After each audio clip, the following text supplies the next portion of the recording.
Hoptown Hoppers baseball is on the air. This Hoptown Hoppers broadcast is brought to you by Hopkinsville Milling Company, Southern States Petroleum and Co-op, Hayes Furniture, Penneral Electric, Max Arnold & Sons, Raymond Nelson Insurance, Planners Bank, J. Schrecker Jewelry, Toyota of Hopkinsville, the Hoptown Hoppers, and All Clean Services and AKS Flooring and Design Center. Now let's head out to the ballpark for today's game. Good afternoon. Welcome to Hopkinsville High School's Tiger Field, where today the Hoptown Hoppers entertain the Full Count Rhythm in an afternoon-evening doubleheader. Thanks for listening this afternoon. I'm Joe Wilson, with me Colin Carruthers. Welcome to the pregame show. It's brought to you by the Barbecue Shack. You know them well. They're offered catering and custom cooking. You can visit them Wednesday and Thursdays from 10 a.m. to 6 p.m. and Saturdays from 10 a.m. until 3 p.m. And they're located at 4687 Pembroke Road in Hopkinsville. That's the Barbecue Shack.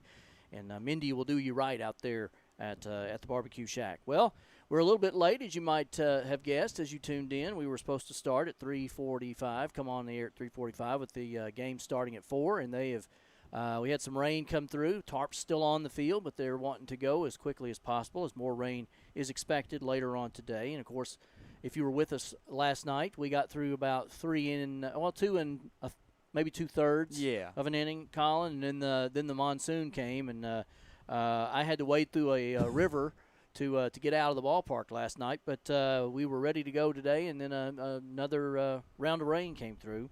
Looks kind of dark back to the southwest, but they're going to try to get this game going here real soon. The Hoppers are in full count, just played Tuesday night, and as a matter of fact.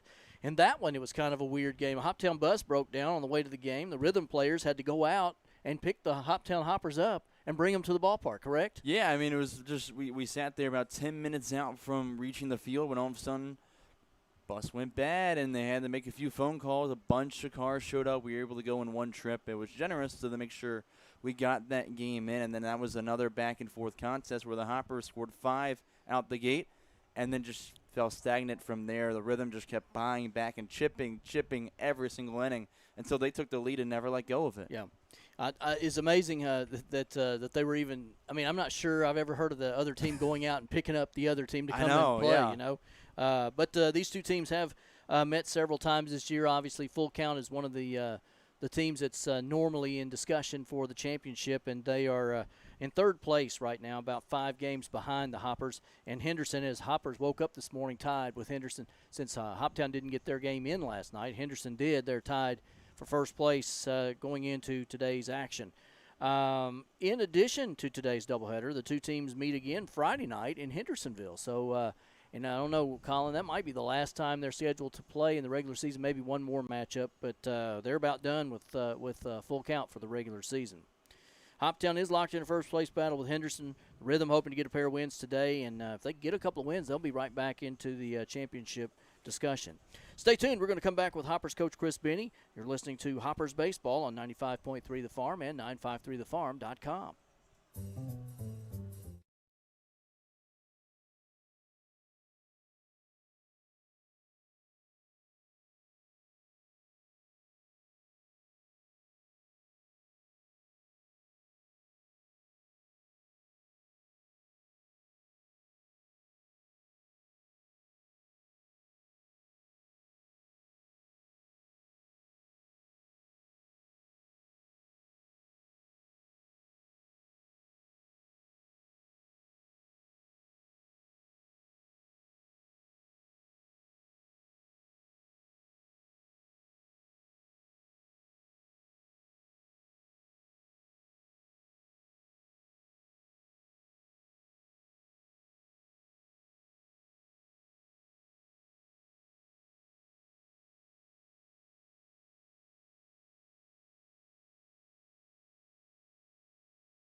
From the batter capital of the world, this is WHOP HD2 Hopkinsville, 95.3 The Farm.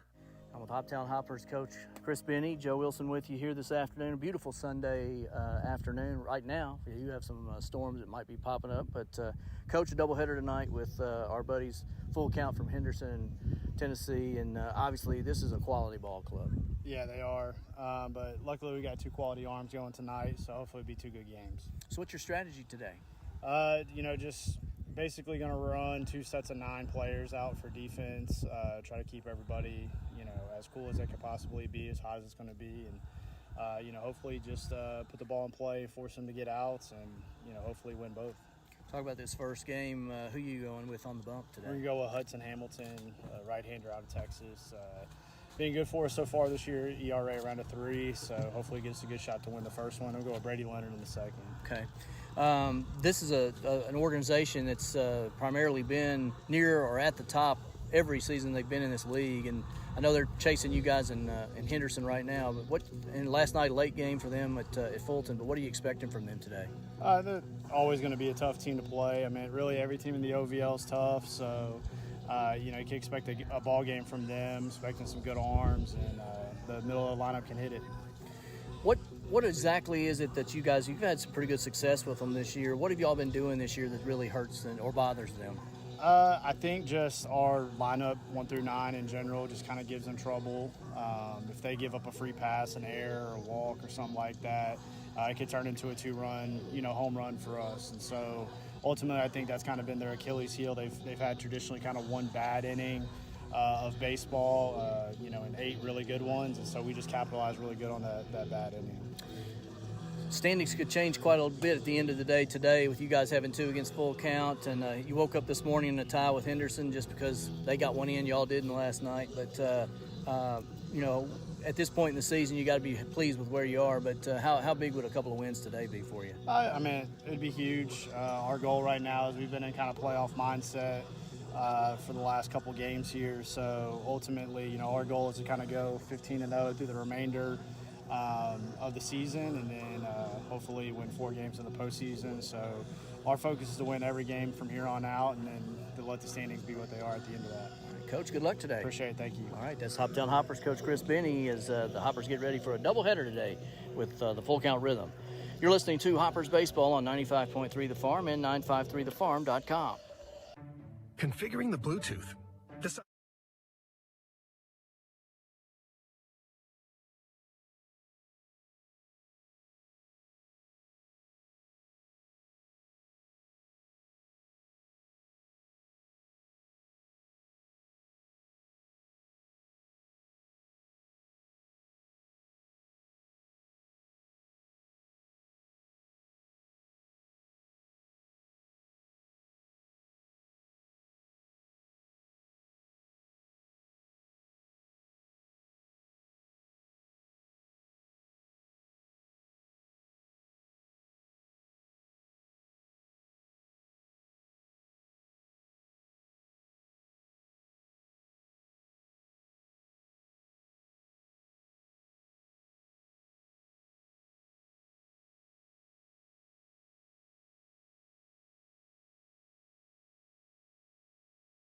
Point 3, The Farm. Welcome back to the pregame show from Hopkinsville High School's Tiger Field, where this afternoon the 19-7 Hoptown Hoppers entertain third-place Full Count Rhythm. They're 14-13, and this is the first of 2 games we hope this afternoon, as the rain has already kind of put us on to a delay. But we're going to try to get this first game in real quick. We're going to take a quick break. We're going to come back. I'll have starting lineups for you right after this.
95.3 The Farm. Playing country favorites for Hopkinsville, Oak Grove, and Fort Campbell.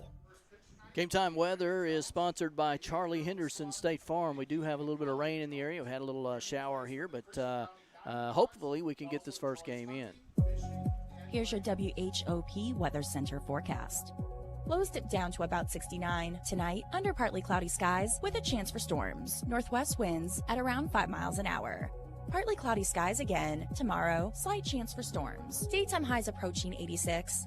Slight chance of thunderstorms. Tomorrow night, lows around 68. That's the forecast from the WHOP Weather Center. I'm meteorologist Megan Mulford. Right now, 83. Starting lineups brought to you by Riken Elastomers. Join the Riken Elastomers team with process operator starting pay at $20.50 an hour, topping out in a year at $24.43 an hour, plus shift premiums for second and third shifts. An excellent benefit package. It includes employee paid benefits day one of employment. Give them a call at 270-475-2150, extension 214 to learn more. Starting lineups for you today for full count. They'll start Rylan Moses, the center field. He'll bat first. Batting second, playing second base is Ryder Blanchard. Hudson Separulo is playing first base and batting third. He'll be followed in the 4 spot by Bryson Hamilton, who's a DH today. Barrett Brown is the catcher, batting fifth. Tate Dickinson will bat sixth and play right field. Jay Fuller will bat seventh and play left. Cam Suggs is the third baseman, batting eighth tonight, and Kaysen Hill is batting ninth and playing shortstop. Zane Brown pitching for the full count rhythm tonight. For your Hoppers in this game one, which will be a 7-inning game, Brennan Gibson will start lead off and play center field. Ryan McCartan is our catcher tonight, batting second. Evan Leonard will bat third and play third base. At DH is Brennan Mealer. Zach Hampton batting fifth and playing shortstop. Connor Scheidt is the first baseman, batting sixth. Batting seventh, Hoptown High School's own Gavin Powell. He's a shortstop. Easton Beatty will be playing left field and batting eighth tonight. Gabe Eddington batting ninth and playing right field. And Hudson Hamilton, Huddy, on the mound tonight for the Hoppers in this first game. And Connor, you know, we can't afford to get off to a slow start, especially in a 7-inning ball game. No, 1 a 7-inning ball game. 2, you go back to last night where, you know, didn't come out the gate very hot, was a little bit sluggish, and you fall behind in a game that sees some rain and obviously didn't finish up that one, but you could be seeing another similar situation here where you get into that 5th inning of action, the rain comes in, and then you're trailing by a few runs because you waited too long, and that might result in a loss. And that's exactly what happened last night, 2 full count. They fell behind, and they were down 7-2, came back and tied the game 7-7 in the 8th, but the rain came. The inning got wiped out, and they had to go back to the start of the inning. They were down 7-2, so they got the loss last night to Fulton. First pitch on the way and swung on and a miss by Rylan Moses. He'll be followed by Ryder Blanchard and Hudson Separulo. 4 full count here. They come in at 14-13 in third place, 5 games back in the standings. This one's ripped foul down first base, and you know what? That was that one had a little bit of seam and it was getting down there pretty good. That's some nice gusto on that one. Moses is another guy with a good bat, though his average has dropped about 32 ticks last time we saw him. He's been really good against the Hoppers, though. Behind the count now, 0-2, though. Hudson tries outside, misses there, and it's 1-2. Still a bit of a puddle behind home plate right now, but outside of that, everything else looks somewhat decent. It does. A little wet, but decent. There may be I think there's a little bit of rain falling now, but I think it's pretty light out there. This one's swung on and fouled at the plate, so he's hanging on there. And it stays 1-2.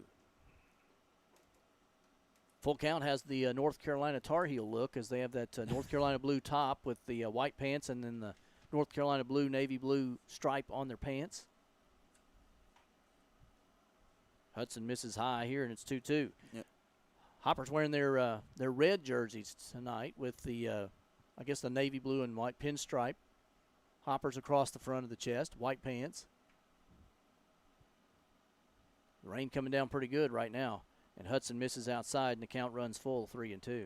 This would be the worst thing for any team in any situation. A game just starts, then the rain comes down, they have to delay again because then you're all thrown out of whack with your pitching. That's Who knows correct. if your pitcher can come back in that moment. That's right. He comes here, curveball is fouled out of play, and the count remains full. I know the Hoppers would be in a decent situation with Hudson Hamilton, who has come out of the pen at times, who's able to take a bigger break and then come back. But, again, it just depends on how long things are. Things are going to be really up in the air today. Yes, and you don't want wet field conditions to get somebody hurt today either. Here's a curveball that's fouled off the end of the bat. Is it going to stay in? It will stay in fair in a playing condition, but just ran out of room out there. And on top of keeping everyone safe and with that stuff, you've got a good enough season left to play. You got postseason coming up that you want to be healthy for, and then also for your pitcher out there, you don't want him throwing with a wet ball where it slips out of his hand. Everything misses high and away. That's true. Coming here, full count. Curveball on the outside corner is beautiful. Moses strikes out looking. He fouled off a couple to stay alive, but Hudson wins the battle. There's one away. That was a really pretty pitch right there. Absolutely was. Just started a little bit outside and ended up dipping in last second where he needed it to be for that called strike. Ryder Blanchard, right-handed batter, playing second base tonight with one out here in the top of the first. Hudson Hamilton. He's pitched 25 and 2/3 innings so far this summer. Nice pitch there on the outside corner for a strike. He's 1-0 with a 3.15 ERA.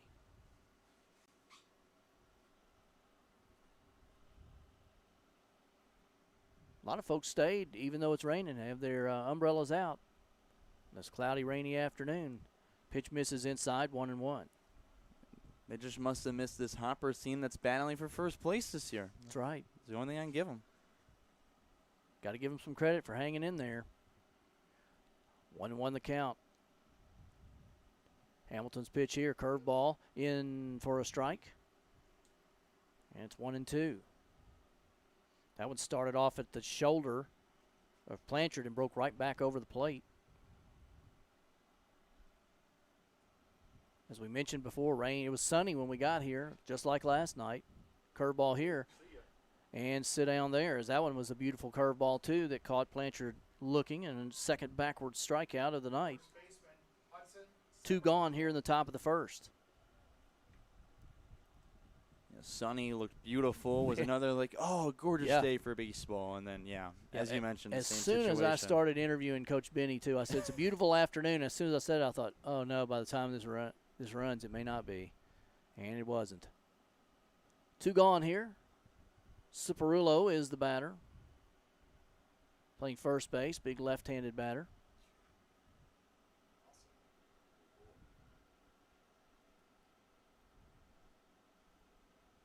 Hamilton looks in, pitches on the corner for a strike. Counts 1-1 to the big lefty. Remember, you're just trying to get after these guys quickly. Pound the fastball outside, and then once you're ahead in the count, that's when you go dip to that slider. Comes back here with a curveball off speed there. Catches and he swings over top, and it's 1-2. The curveball's been effective even in the rain, hasn't it? I mean, he's got them all out of whack right now. He's watching a fastball outside, can't sit back on a curveball. Now you don't know what's coming. Pitch on the way here, and he fouls that one over in the dugout on the first base side. Count remains 1-2. I think I'd be looking at that bender on the outside corner, which is how you got Blanchard with a strikeout looking last time right here. Comes here, he gets exactly went to the outside, just missed the corner. Runs the count to 2-2. And he's going to be able to catch up to the fastball. He's just been early on everything with the off speed, so he'll be able to hit the fastball. I wouldn't be shocked if you try that off speed again. Pitch on the way. Curveball is fouled straight back and may hit the press box here. Must have cleared us just a bit. Got windy conditions. The wind has really kicked up here now. Oh, this reminds me of last night, doesn't it? Yeah, it does. So count stays 2-2. Hoptown off Monday and Tuesday, but the league is, I guess, on Monday and Tuesday. So they'd like to get this game in. Fastball. This one's popped up over on the shortstop side. Powell camps underneath and makes the play, and full count goes 1-2-3 here in the top of the third. So you check our Michael Venable State Farm scoreboard. No score. Hoppers coming up. You're listening to Hoptown Baseball on 95.3 The Farm and 953thefarm.com.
Zane Brown. And do you have anything on Zane, Colin? I do have something on Zane Brown. Well, this will be his second start for the full count rhythm and his one start back on June 27th against the Henderson Flash. He went 5 total innings where he gave up 1 run. It was earned on 5 hits and 9 strikeouts. So he looked phenomenal in his opening start. He's come out of the pen once as well. That was against Hoptown when we were there this past Wednesday, and he faced the minimum in only 1 inning pitched and did record a strikeout as well. So he had our number that night. Right-handed pitcher. And he's going to face Brennan Gibson, and Brennan's been a little bit on a heater here as he joined the Hoppers. See if he can get us going here. His ball hit down the right field line, hooking, and it's going to fall just. Oh, did he get over? Sure did. Just got inside the foul pole. Home run on the very first pitch of the game for Brennan Gibson. I thought it hooked around foul, but it stayed inside the foul pole. And a solo homer to start us off here for Brennan Gibson. Did you get a good look at that, Colin? I did get a good look at that one. Just stayed about a foot or two fair of that foul pole and just had to look up and watch that one leave the yard. And, I mean, swinging at the first pitch there, it's sometimes the very best pitch you're going to see in that bat. Might as well jump all over it, and Gibson was able to push that one opposite field for the solo shot.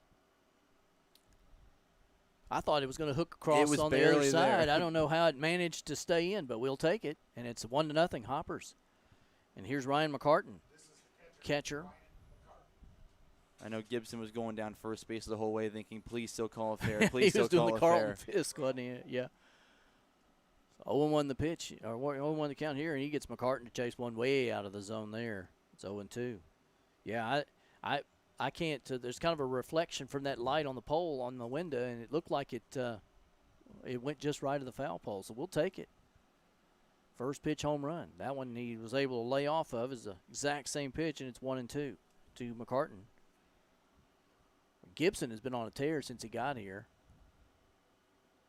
He giving the Hoppers a 1-0 lead. That voice you hear is Travis Martin.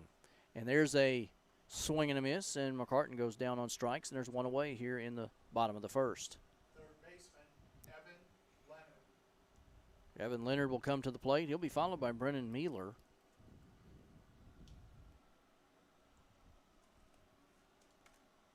And Leonard, that last doubleheader that we had this past Monday against Madisonville, only got 1 hit, but it was a monstrous hit as well. Went dead center for a 2-run homer. That's a pretty good poke at that field, too, I'll tell you. Yeah, it was. And it beyond cleared that wall. It didn't just get over. It was out by country mile. Takes first pitch for a ball. Second one on the way here, and it's right down Broadway for a strike. And it's 1-1.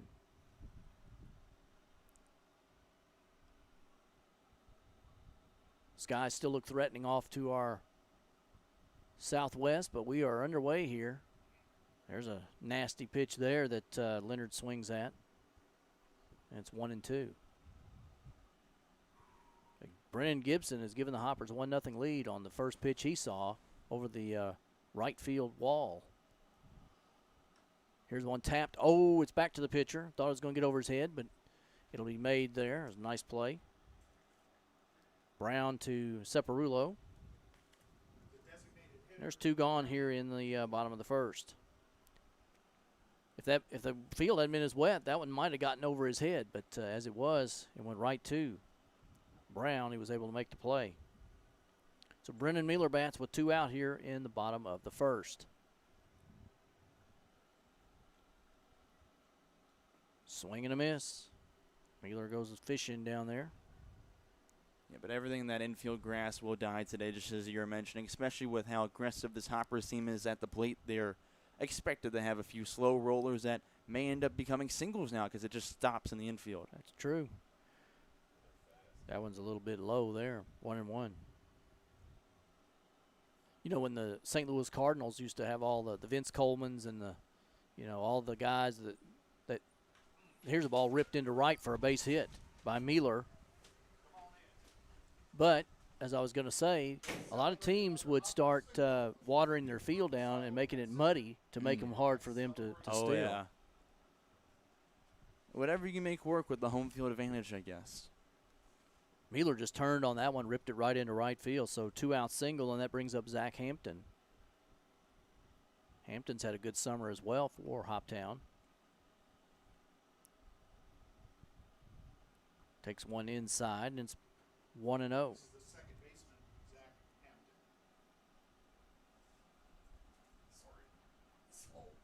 I guess you could say that Zach's, we'll say he's local.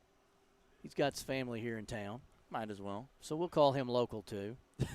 Honorary local. Wouldn't you love to see him like have one of those "What About Bob" shirts on that says "I'm local"? That would be great. Curveball on the outside corner for a strike, 1-1.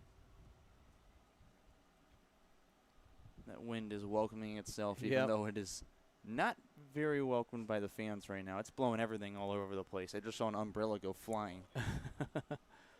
So 1-1, yep. The flag, it's changed because a while ago it was blowing out. Swing and a miss there by Hampton. It's 1-2 on the second baseman.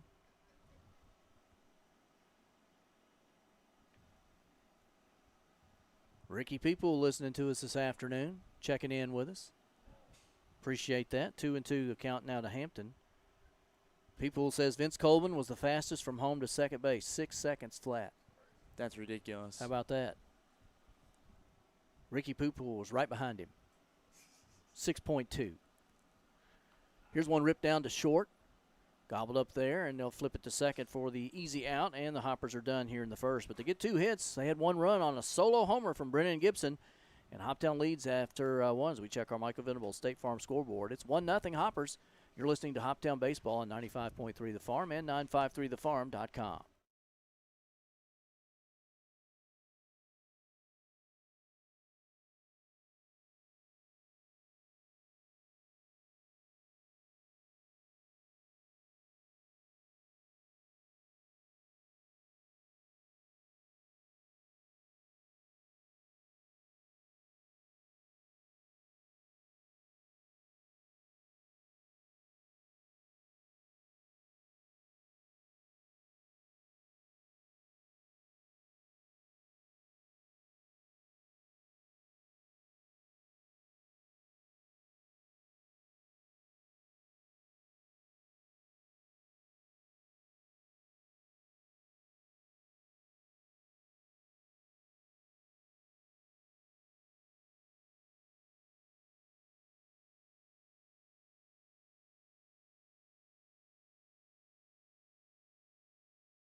.3 The Farm, your home for country's greatest hits.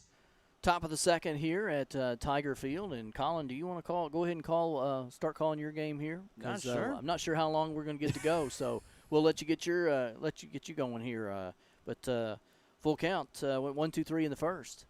Yeah, might as well. I mean, the clouds are coming in pretty well at this point. It's getting dark. Hudson Hamilton will be back out there on the mound for the red and black. As you can see, as he's getting set on the mound, the wind ripping through his shirt and pulling it almost backwards. But about ready again here, as we'll see 4, 5, 6 do up, beginning with Bryson Hamilton, the DH for the full count rhythm, who also pretty decent size on him. He's a 6'4", 220-pound righty who will be walking up to the box. This is a team with some pretty good-sized fellas.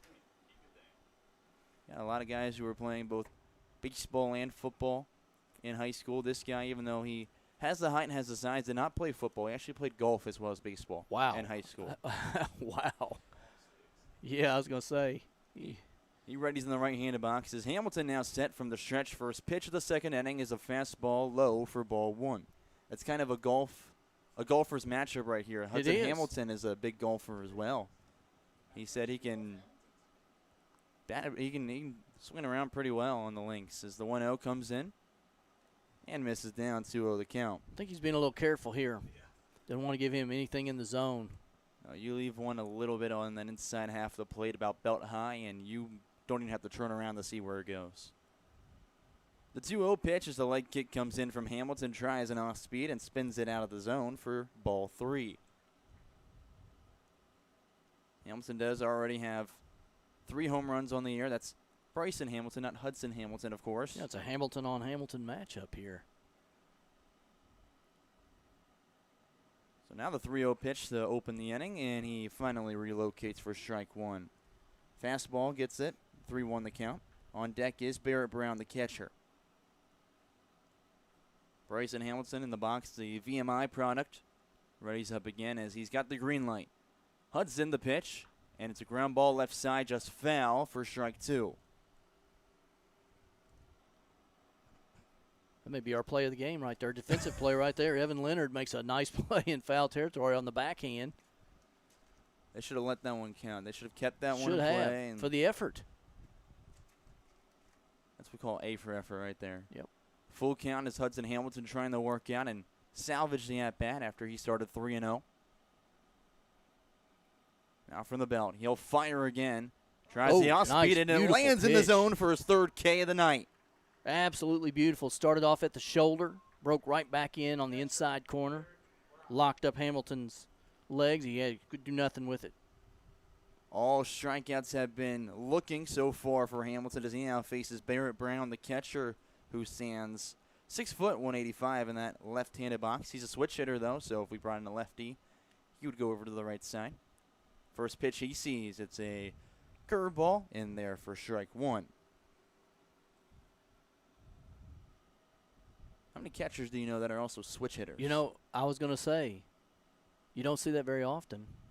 Hamilton with a leg kick. He'll deliver an 0-1. That's tipped down on the right side and foul. And the count now 0-2 as those dark clouds looming ever so more already. They really are. The good news is that is probably past us. We're looking over here, so to the southeast or southwest of us. Southwest is good at this point. The worst looks like it may have gotten past for now anyway. Hamilton again, the 0-2 pitch. And it's a ground ball right side, stays fair. Scheidt going down on the knee to corral it, and will step on the bag for out number 2. I'll tell you, that's a good lesson if there's any youngsters that are watching the game today. On a ground ball hit like that, it's taken about 1,000,000 hops, and it's kind of funky down there around the base. And he just surrounded that ball. It was not going to let it get past him. Connor did a really good job with that. Now LSU Eunice's Tate Dickinson is readied in the right-handed box. Remember, last inning was 3 up, 3 down with a pair of strikeouts and then a pop out to the shortstop, Gavin Powell. And they've gone 2 up, 2 down already here in the second. Hamilton will fire. First pitch, fastball is downstairs for ball 1.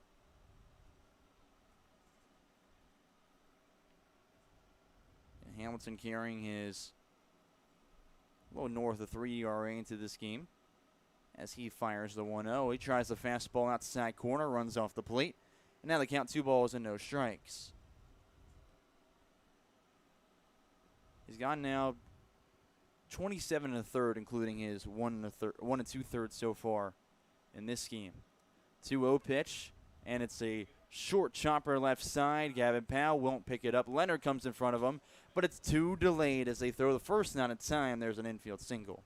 Yeah, there was a little miscommunication there, and that may be just from not playing together very much, but Powell started on the play and then looked over, and the same thing went for Leonard as he started on the play and looked at Gavin, and then finally it's too much time taken.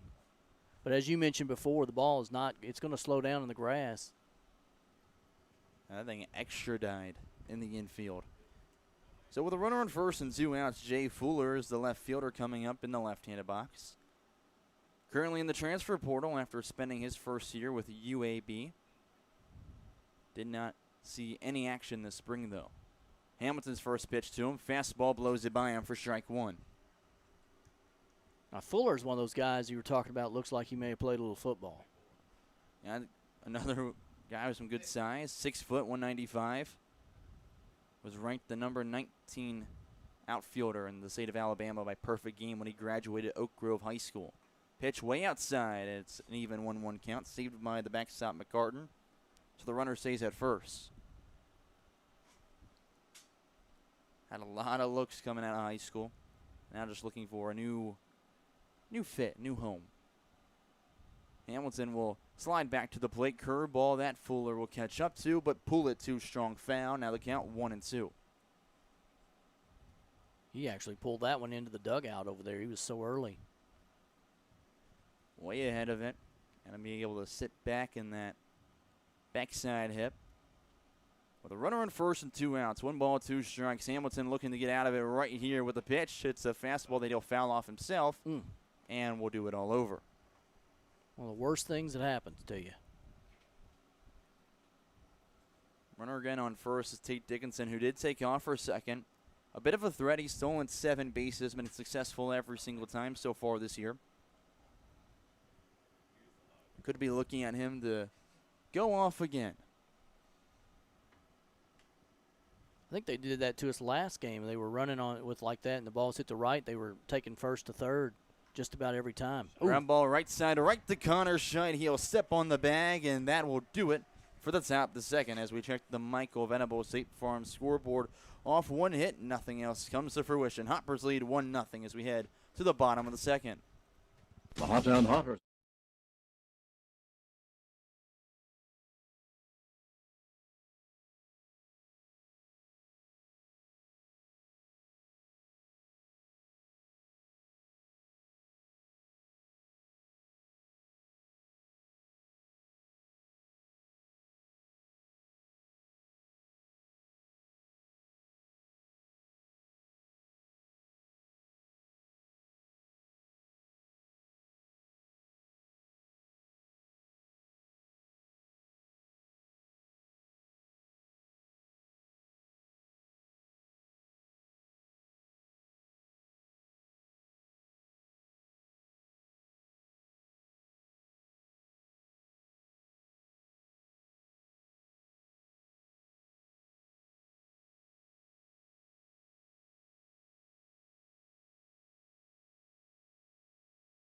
.3 The Farm. You join us again here in the Chick-fil-A broadcast booth as the Hoptown Hoppers lead the full count Rhythm 1-0 headed into the bottom of the second inning. Zane Brown is still the pitcher out there for the Rhythm, as we will see 6, 7, 8 due up for the Hoppers, beginning with Connor Scheid, who just again made a couple good plays in the field. There you see, it happens every time. Every time there's a guy makes a defensive play, he's going to bat in the next inning. It's just the rule of baseball. It is the rule of baseball, as hopefully getting in at least one game of today's scheduled doubleheader. Rain should hopefully hold off, and we're going to pray that we're going to be okay. I'll knock on some wood. We just want to get at least one game in to close out our Independence Day weekend. So Scheid will approach the left-handed box now for the right-on-left matchup. Brown working from the windup. First pitch now in the bottom of the second underway as he comes to the plate, and Scheid leaves one down the middle for strike one. Ironically, it was a fastball that actually kind of started a little outside. He comes very far around with it. He does. 0-1 pitch as the wind begins to whip through again. Scheid swings at it and tips it backwards. He's behind 0-2 quickly.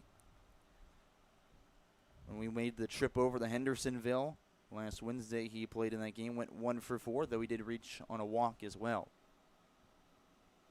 So Scheid readies up again quickly as Brown works through the windup.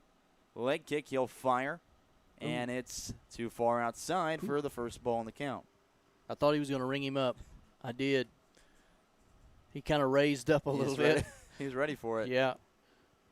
Scheidt's gone 3 for 8 against full count all summer long this year. So pretty solid start from him. As the 1-2 comes in, it's delivered just below the knees for ball 2 as the count evens. That was another one's borderline, but good eye from him. See the umbrellas making their way out again. The rain starting to fall. As here's the 2-2 pitch. Connor Scheid will offer and cannot connect. It's a strikeout swinging as we head now to Gavin Powell with one out. The second strikeout now for Zane Brown on the mound. So we'll see if Powell can get something going after last inning. Obviously 5 came to the plate. There was a couple of hits, one a single, but before that it was the first pitch of the game. Brennan Gibson went opposite field for a solo home run to give us the 1-0 start. Pitch now to Powell. He'll swing at and wave by for strike one. Outside corner, that was tried, and well, he might be going back there as he could not reach that outside portion of the plate. 0-1 pitch from Brown. He goes upstairs with it, cannot hit the strike zone. Count evens 1-1. Rain's coming down pretty hard out there right now. It is falling quicker and quicker as we go through. As now the 1-1 from Brown through the windup. Powell will leave one outside for ball 2.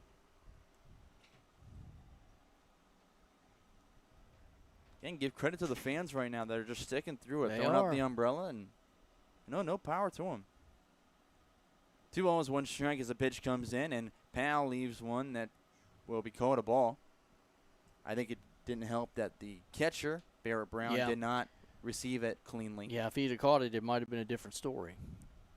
Considerably an even count. Pals ahead, 3 balls and 1 strike. Well, Gavin's been swinging a good bat here. You know, he told me before the first night he got here that he saw the ball real well the end of the season in college, his college team, and he took him a couple of games, but he has really done much better lately. Pitch high and in for a 1-out walk. That's Powell's 2nd walk this summer. That'll bring up Easton Beatty, the left fielder, who did not play in that Friday contest, not really counting yesterday since they did not complete it. It is absolutely unleashing out there right now. There's no way they're going to continue this much longer. No. So we're might be winding things down, but don't worry. We'll still have some good stuff for you on tap as Brown's first pitch to Beatty is down low. His runner takes off for second. Throw is there, and they're got him out for 2 outs in the inning. That's Powell caught stealing. That was Powell's first time being caught stealing in a second attempt. I think we had lightning too. So yeah, we did. So we are going to be in at least a 30-minute delay. But hey, for the Rhythm, they at least get a second out. The count would be 1-0 as Brown's starting to step off. There's another strike of lightning, and their umpire officially calls the weather delay. So run everybody off. Yep. We will go into a quick little break. The count would be 1-0 with Easton Beatty at the plate with 2 outs in the bottom of the second. Hoppers lead 1-0, and, well, we'll see if they're able to get the tarp out there in time. We'll go to a quick break and be right back here on 95.3 The Farm.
Point 3, The Farm. And welcome back to Tiger Field. Here is we are in a torrential rainstorm as it is pouring down here, lightning. So the players are off the field. Hoptown was leading 1-0 with 2 out here in the top of the second, full count batting. And, it was bottom of the second, and Hoptown was leading 1-0. But lightning has arrived along with heavy rain. Field is the tarp's on at home plate and pitcher, but as we did last night, we're going to sit and wait, see if this will pass over. But shout out to Blake Leach. Boy, I tell you what, the field's taking the water pretty well, Connor. You know, it's not doing bad at all. You're looking out there, and honestly, it's not a swamp just yet. And usually my sign this season has been looking down toward the concourse and saying, all right, when does it start flooding down there? And that's when I typically think the field's not going to be good enough. But look at it right now. It's not bad. It's still going to come down quite a bit, so we'll see if it's able to hold. But, yeah, you're right. This field is not looking bad right now. This was game 1 of a doubleheader today, and I don't know what we're going to do. I've got Travis Martin sitting right behind me. And, Travis, I'll just turn my mic around. But The last couple of nights has been an interesting time to be in the management of the Hoptown Hoppers organization. He has nothing else. He doesn't have. Fair. He has nothing else to say. It is wet. It is. It's yes. annoying. We were saying between break that we are not happy with what the baseball gods are giving us right now. But, the one thought I had, Joe, was thinking that, all right, when they were on the road against Madisonville, there was a controversial thing with Brennan Gibson having a long shot that could have been a home run if it was fair. It was ruled foul. So Gibson has a home run in this one. Could you imagine this one gets canceled? They're not able to reschedule, and it's another home run scratch from his line. Yes. Oh no. He's gonna be livid. Yes, he's the guy that holds his head pretty up and pretty strong and does well with that stuff. But could you imagine? Well, the rain is coming down really, really hard right now at Tiger Field. Lots of water here around the backstop area. But right now, there's no puddling on the field, so we're going to hope that we can get a ball game in. But we have had lightning, so that's about a 30-minute delay, and that was about 5 minutes or so ago. So we do have a delay that we've got going on here. So we're going to take a break of about 10 minutes or so. We'll come back and we'll revisit whether or not we're going to be able to continue with ball games today or not. But right now we are in a weather delay in bottom of the second. Hoppers lead full count 1-0. We'll be back with more baseball hopefully later on this afternoon.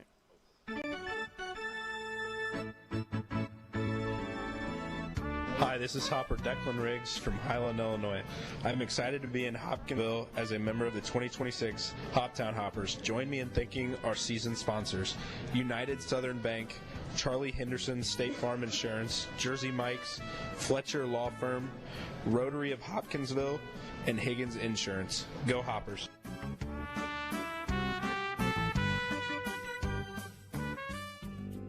At Penny Ryle Electric, empowering you is at the center of all we do. Penny Ryle Electric's mission is not just to provide reliable service at competitive rates. It's also finding innovative ways to keep our members and employees safe, promote economic development, create a well-trained workforce, and to educate you to help you save on utility costs. Penny Ryle Electric, enhancing your quality of life since 1937.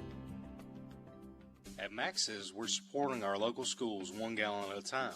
I'm Max Arnold, and thanks to your support at our spirit pumps in Elkton, Cadiz, and Hopkinsville, our schools are winning big. Since 2021, we've raised over $90,000 for our local students. Every fill-up at every spirit pump fuels their future. Learn more about our spirit pumps at maxfuel.net. Fuel for you. Fuel for your vehicle. Max's Convenience Shop. Max's.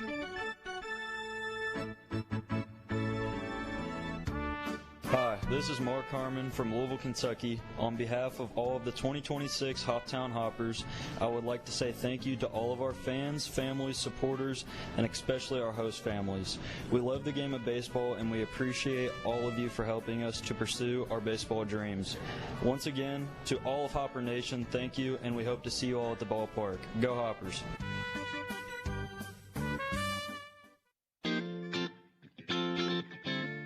Hello, I'm Gary Fogel. Welcome to Kentucky Sports Memories. And this week, what were the sports Kentuckians were competing in back in 1776?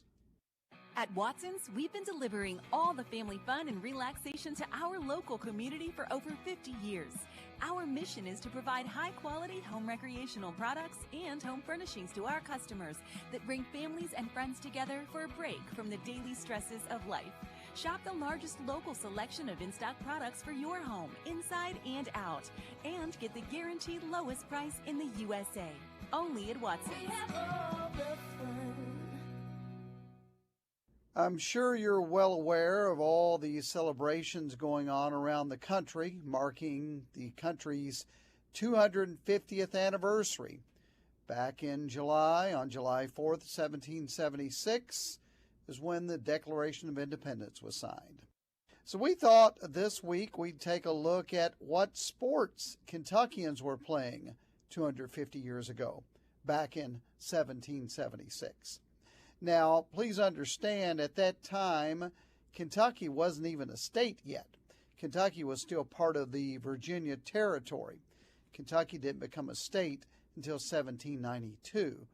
But anyway, there were people living in this part of the country. And what sports were they playing? Well, they were limited in their choices, as you can imagine, but they did have a few. And Kent Masterson Brown talked to me about this. He's a Kentuckian and a historian. When they had moments when they wanted to do something that was, what we might call athletic or for fun, it was usually had a military theme to it. For instance, most men on the frontier and their sons enjoyed the shooting of flintlock rifles.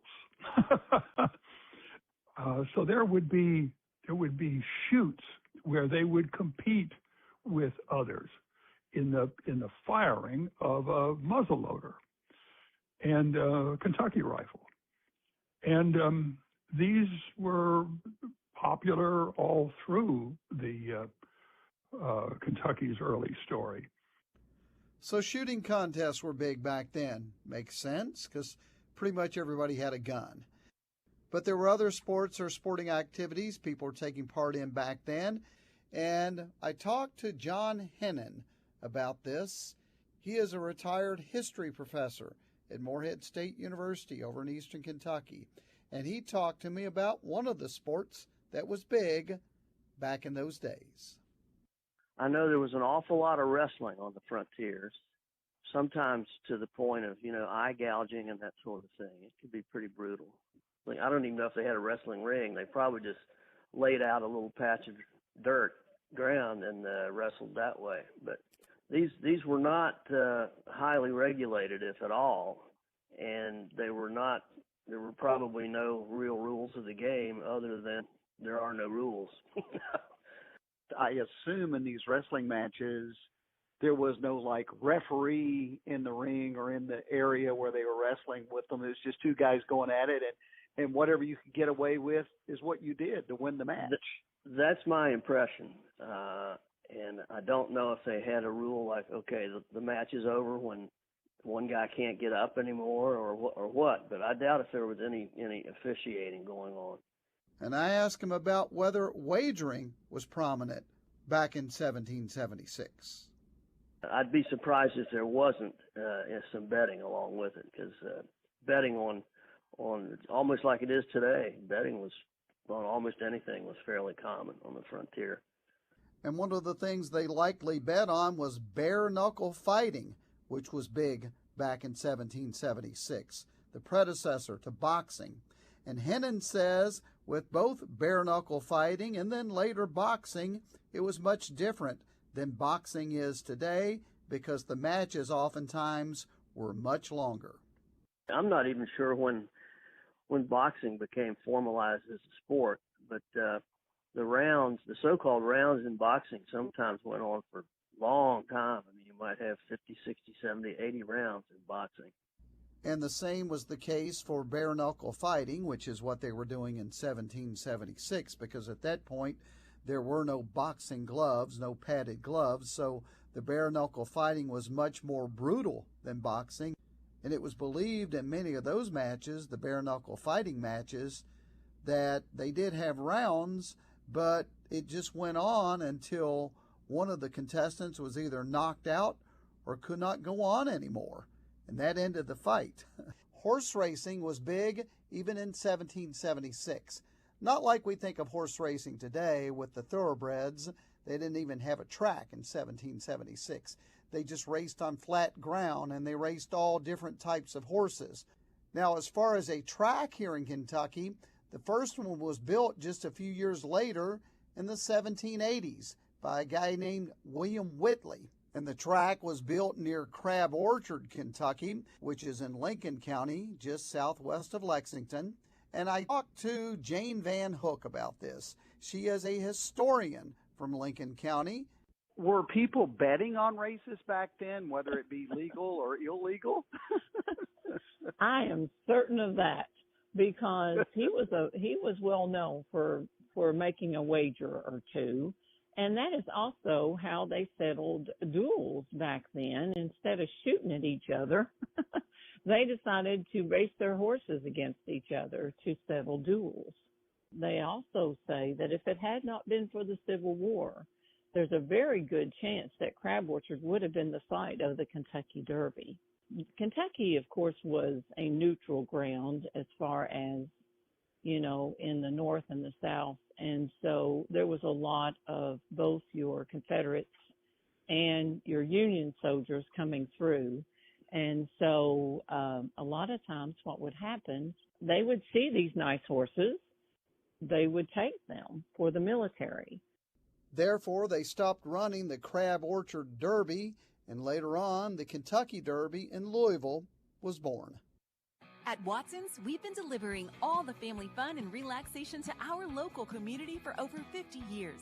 Our mission is to provide high-quality home recreational products and home furnishings to our customers that bring families and friends together for a break from the daily stresses of life. Shop the largest local selection of in-stock products for your home, inside and out, and get the guaranteed lowest price in the USA. Only at Watson's. This week, the country is celebrating its 250th anniversary, so all this week, we've been looking at sports people here in Kentucky were playing back 250 years ago in 1776. And one of the controversial sports that people were participating in was cockfighting. Actually, back then, it wasn't seen as controversial because it was completely legal. It is illegal now. We'll touch more on that in a moment. But back then, it was a really big sport throughout the state. As a matter of fact, I found an ad online from a promotion for a cockfight, an ad that was put in a newspaper back in the early 1900s for this cockfight that was going to take place in Pineville, which is in Bell County, southeastern part of the state. And the ad guaranteed 20 entries in that cockfight and a prize of $300, which was pretty big money back then. Anyway, cockfighting through the years has certainly been controversial, and many states started banning it, outlawing it back in the 1800s. But many of the states didn't ban it until well into the 1900s, and Kentucky was one of those. As a matter of fact, it wasn't until 1974 that Kentucky did an outright ban on cockfighting. However, many people contested it.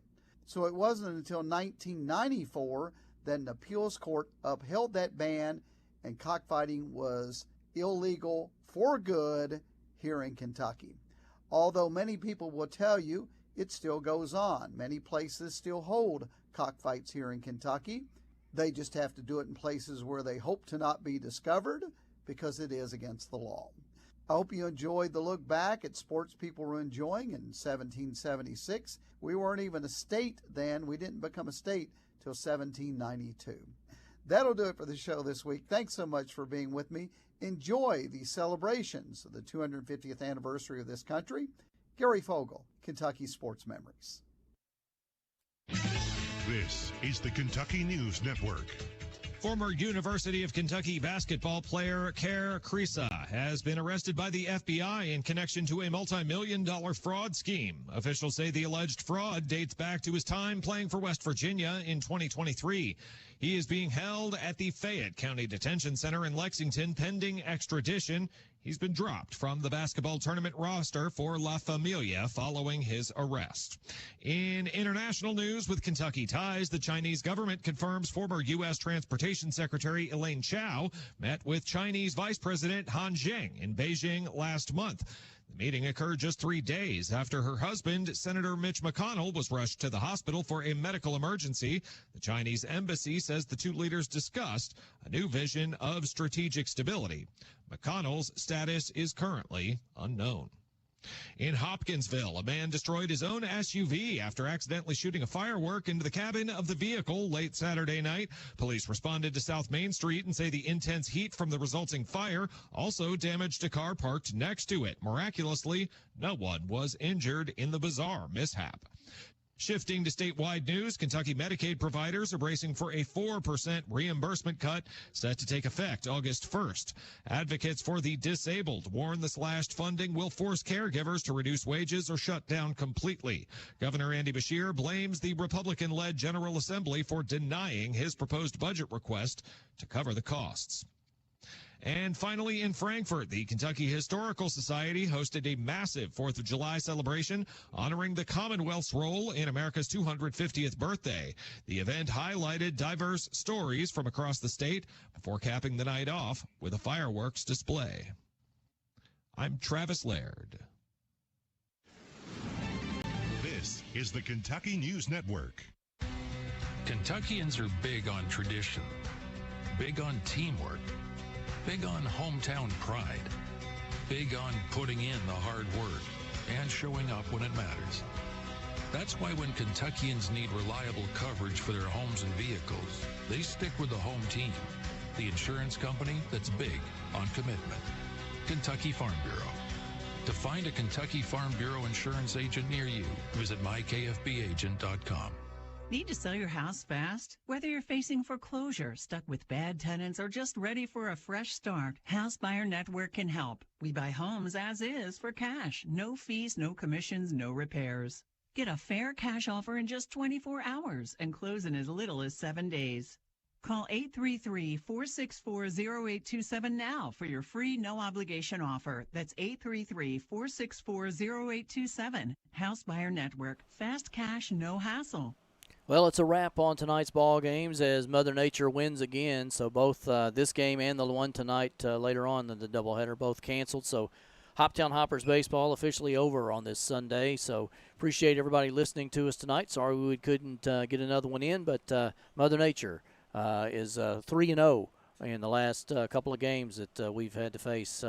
As they got us last night, got 2 today for us. So no more Hoptown Hoppers baseball on this Sunday. They'll be off for the next 2 days, and then the Hoppers are back in action. Let's see here.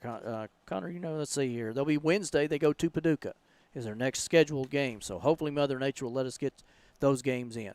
Appreciate everybody listening to us tonight. Hope everybody has a great night, and we will be talking to you very, very soon. As you've been listening to Hoppers Baseball on 95.3 The Farm.